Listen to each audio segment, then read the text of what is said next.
And it looks good. Darkomicron here, of course, a Grandmaster player, a Giant, the Master League player, so he will need to step it up. OD, why don't you do the honors of introducing our players? Yes, ladies and gentlemen, welcome into the first game of this DSCL series. Here in the top left position, we got mouse control Darkomicron. And while I'm putting up all the overlays, there we go. Now it looks like a DSCL cast finally. Well done by you, Mr. Big Bird. That took a bit of preparation, but... Well, in the bottom right position, we got AT.Giant, the blue Protoss player. PvP we have on a kill and waste, and let's see what's going to happen in this game. Yes, did you watch any PvPs lately, OD? I have to be honest with you, and that's nothing. Nope, none at all. Nothing. Well, PvP is still quite a close game, as it was in Wings of Liberty. Very careful when to put those expansions down. It's not like a sure thing. Although it had, I mean, the matches have gotten more and more interesting. I have to say, these Protosses are really starting to get the hang of it and presenting us with some interesting matches, to say the least.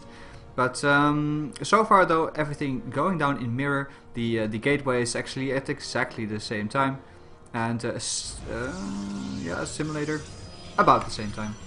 Oh wow! And look at Giant scouting around. He doesn't want to be surprised in any kind of form. He chooses, he chooses some kind of early form of scouting. And he definitely doesn't want to be cheesed, because he's facing mouse control Darkomicron, who's really a skilled player. And of course we know the clan mouse control. And you know, if I think about mouse control, what do you say then? If I say mouse control, you will say? Boyo, Optimus. That's what I wanted to hear. But to put it mildly, those are some pretty awesome Terran players. Yeah, and so they have a sick lineup. They really have so many good players. That certainly is. Okay, so AT.Giant here going into the base of Darkomicron. He's spotting two pylons, so he's now certainly sure he's not going to get proxied in some kind of way. So he should be feeling safe no matter what.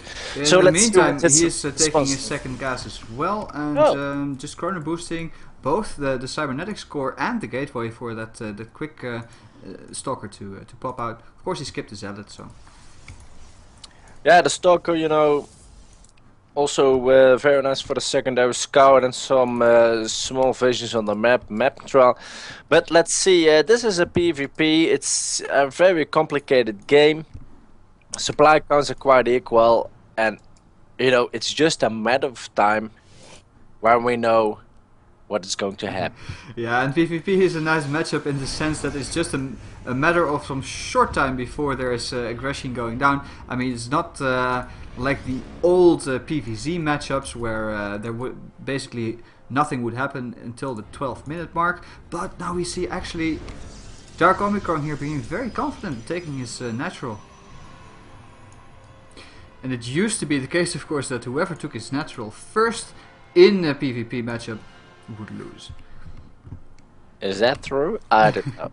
Yeah, for a while, but especially in Wings of Liberty, man. And not so much anymore in Heart of the Swarm, but you have to be so careful. And with the mothership core for AT.Giant, he can put on some pressure here, and it looks like he will.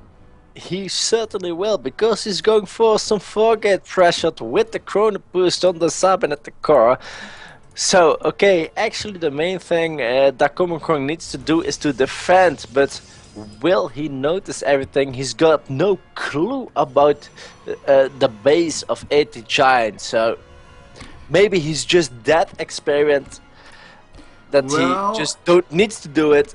This is really important. This Phoenix right here scouting, and well, it doesn't look like the looks of that. He will probably actually have to cancel this Nexus. There's no way he can hold it, but will he let it finish?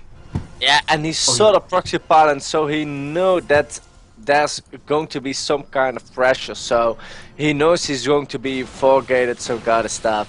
Alright, will he actually put down the photon overcharge? There it goes. And that actually beats haste retreat for AT.Giant here. Yes, nice Nexon photon overcharge here from Darkomicron. And actually the thing AT.Giant is doing right now is not the best he could do, because he really needs to pressure. And okay, he pressures Darkomicron, but he needs to do damage. Pressure is not enough. Yeah, because the army count will soon catch up. A nice time work there, and actually that means that the entire army from Darkomicron is slowly falling, and there's a good count of stalkers here for AT.Giant. Can they hold it? But still, the Nexus here doing so much damage, 3 kills already, and that's actually quite important. Now the first Immortal is out, and it looks like this 4-gate has actually been held off. And OD, that's the big difference here between Wings of Liberty and Heart of the Swarm. It's the photon overcharge, but it's now gone. Will AT.Giant catch that Immortal? Actually, a lot of micro going down. Oh, and look at this Immortal here, is going to be sniped out. Did a really good job into the battle. Darkomicron looking in tremendous shape right here. He sees everything in the map. He knew that the 4-gate some kind of way is coming, and there's the GG and the WP. Wow. Good game, nice well play. played. It was a short game, but it was quite nice to see that indeed the Nexus defense is so good that you can hold off a 4-gate attack with it.